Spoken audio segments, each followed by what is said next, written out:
Oke, anak-anak kelas 7. Kali ini saya akan menjelaskan tentang sudut-sudut pada dua garis sejajar yang dipotong oleh sebuah garis. Nah, di sini ada dua garis sejajar, itu ini maksudnya ya. Ini sama ini itu dua garis sejajar yang dipotong oleh sebuah garis. Bagaimana hubungan sudut-sudutnya? Ini ada di LKS halaman 68 sampai 69. Sekarang kita lihat ya, apa saja hubungan-hubungan sudutnya. Jadi kalau kita masih ingat yang kemarin ada sudut berpelurus dan sudut bertolak belakang. Sudut berpelurus itu adalah sudut yang kalau dijumlahin besarnya 180 derajat. Jadi di sini ada beberapa sudut berpelurus ya. A1, kalau seperti ini dibacanya A1, yang A1 tuh yang ini ya. Lalu ini namanya A2 ya, yang ini namanya A2. Ini A4, ini A3 gitu. Ini juga begitu, ini B1, ini B2. Ini B3, ini B4 gitu ya. Nah sekarang berpelurus tuh jelas itu yang kalau dijumlahin dia jadinya lurus atau 180 derajat. A1 sama A2 jelas berpelurus ya. Lalu A2 sama A3 ini berpelurus. 3 sama 4 ini berpelurus, A4 sama A1 juga berpelurus. Yang B juga sama.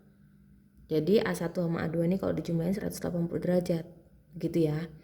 Sekarang ada juga sudut bertolak belakang. Sudut bertolak belakang ini juga sudah pernah saya jelaskan. Contohnya di sini adalah A4 dengan A2. Ini bertolak belakang. A1, A3 juga bertolak belakang. Sudut yang bertolak belakang besarnya sama. Ini B1, B3 juga bertolak belakang. A4, B4, B2 ini juga bertolak belakang. Jadi ini misalnya ya. Ini sudut A1 ini besarnya 120 derajat. Nah, sudut A2 ini berapa sih besarnya? Kan ini berpelurus ya. Kalau berpelurus kan kalau dijumlahin 180 derajat. Kalau di sini sudah 120 berarti di sini sisanya 60 derajat. Lalu lihat sudut A2 bertolak belakang dengan sudut A4. Kalau bertolak belakang besar sudutnya sama. Berarti A4 ini adalah 60 derajat. Nah, A1 sama A3 juga bertolak belakang. Berarti besarnya sama. Di sini adalah 120 derajat.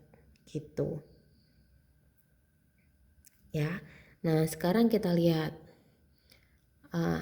Ini juga ada hubungan-hubungan sudut yang lain. Yang pertama adalah sudut sehadap. Lalu ada juga sudut dalam berseberangan atau berseberangan dalam, luar berseberangan atau berseberangan luar, dalam sepihak atau sepihak dalam, dan luar sepihak atau sepihak luar. Kalian bisa baca yang lebih jelasnya di LKS halaman 69 ya. Akan saya jelaskan tentang sudut sehadap. Sudut sehadap tuh ya jelas sudut yang hadapnya sama. Kalau di sini berarti A1 dengan B1. Ini kan menghadap ke arah yang sama. Ya. Lalu ada A2 dengan B2, A3 dengan B3, A4 dengan B4. Sudut yang sehadap itu besarnya sama.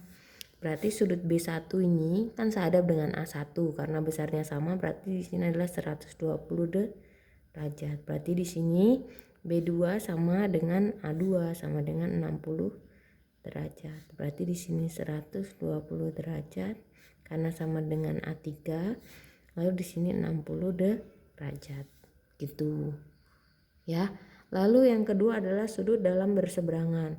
Dia di dalam dan berseberangan. Contohnya di sini A3 dengan B1. Nah, ini berseberangan dalam. Sudut yang berseberangan dalam di sini besarnya sama, lihat 120 sama 120. Ada juga A4 dengan B2. Lalu yang ketiga ada luar berseberangan. Dia berseberangan tapi di luar, berseberangannya jauh. Ya, menyeberang garisnya ini tapi jauh dia. A1 dengan B3. Contohnya besarnya juga sama. Ada A2 dengan B4. Lalu yang keempat ada dalam sepihak. Dia berada di sisi garis yang sama gitu ya. Dalam sepihak di sini contohnya A4 sama B1. Nah, kalau sepihak dalam atau dalam sepihak ini sudutnya kalau dijumlahkan tuh 180 derajat. Ini lihat di sini 120, di sini 60. Kalau dijumlahin adalah 180 derajat. Di sini A3 dengan B2 juga dalam sepihak ini ya. Lalu ada juga luar sepihak. Luar sepihak contohnya A1 dengan B4. Ini sepihak luar atau luar sepihak. Kalau dijumlah juga 180 derajat. Atau A2 dengan B3. Ini juga kalau dijumlah 180 derajat.